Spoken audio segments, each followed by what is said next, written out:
Assalamualaikum warahmatullahi wabarakatuh. Hari ini kita akan masuk bab 5.4, kesan pergerakan kerak bumi. Kesan pergerakan kerak bumi ada 5.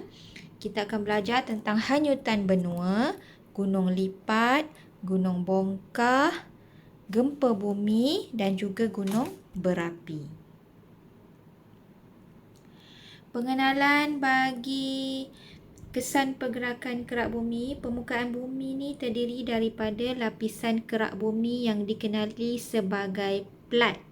So, bumi ni dibahagikan kepada beberapa kepingan plat. Plat tersebut terbahagi kepada 2, iaitu plat daratan dan juga plat lautan. So, lapisan plat bumi yang berada di atas lapisan mantel, pengaruh arus perolakan di lapisan mantel ini akan menyebabkan plat bumi mula bergerak. Pergerakan kerak bumi atau plat melibatkan proses pertembungan dan pencapahan. So, apa itu pertembungan dan pencapahan? Sebentar lagi kita akan lihat.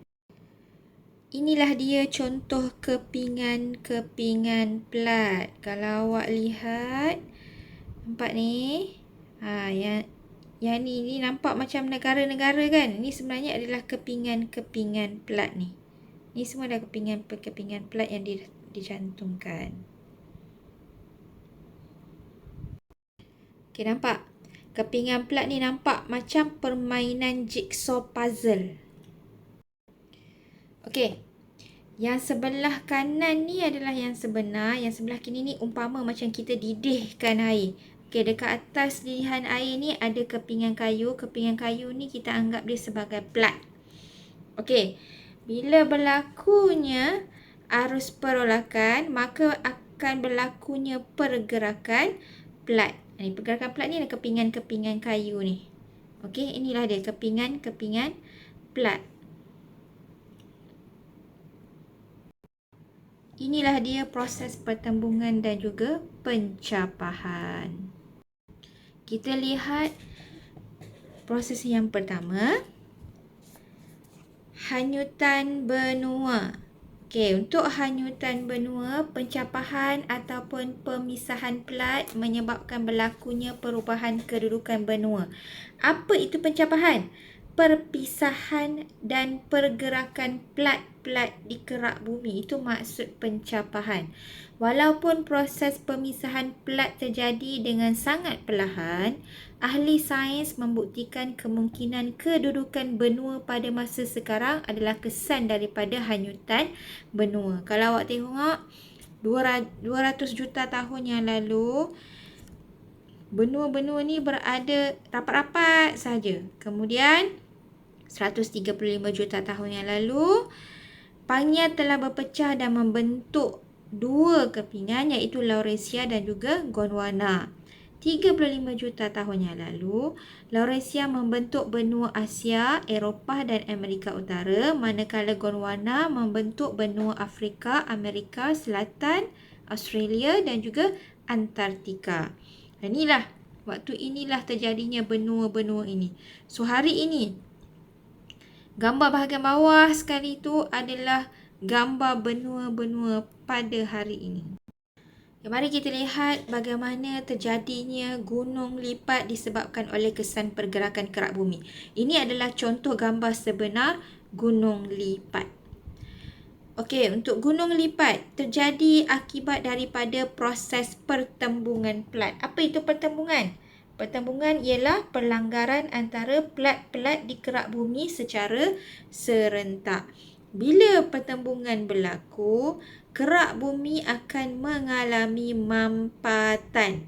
Mampatan tu macam dia menolak lah, dan akan menyebabkan terbentuknya gunung lipat. Disebabkan oleh kesan daya mampatan. Mampatan tu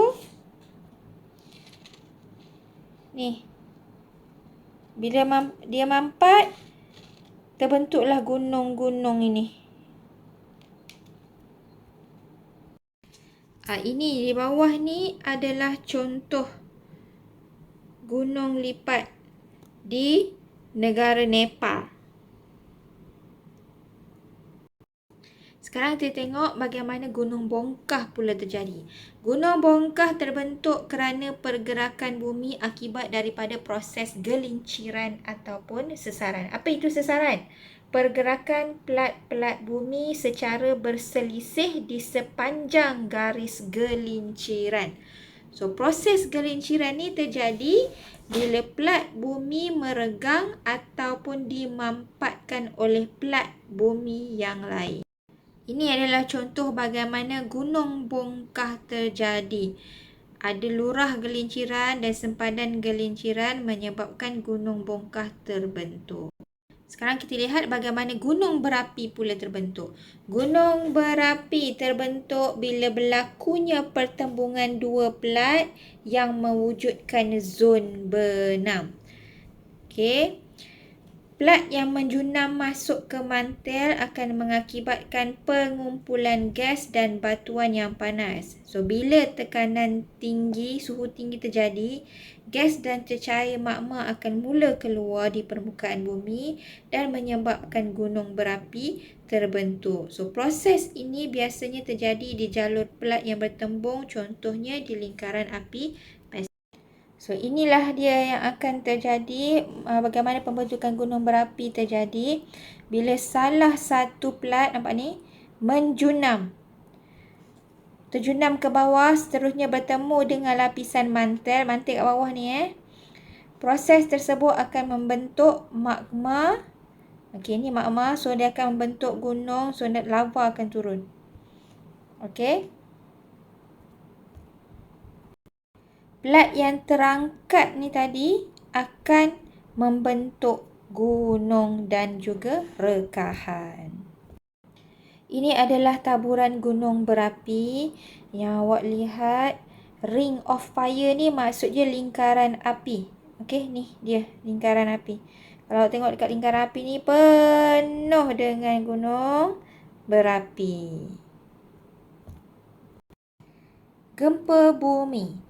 So, gempa bumi berlaku apabila wujudnya daya tekanan akibat pertembungan dan juga himpitan antara plat.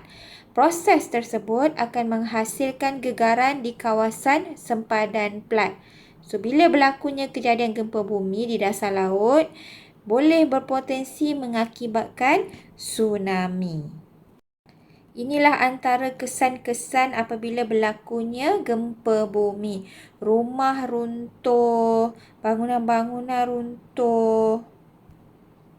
Kemudian ini adalah contoh selepas berlakunya tsunami. Tsunami ini boleh berlaku disebabkan oleh gempa bumi yang berlaku di dasar laut. Nampak habis rumah.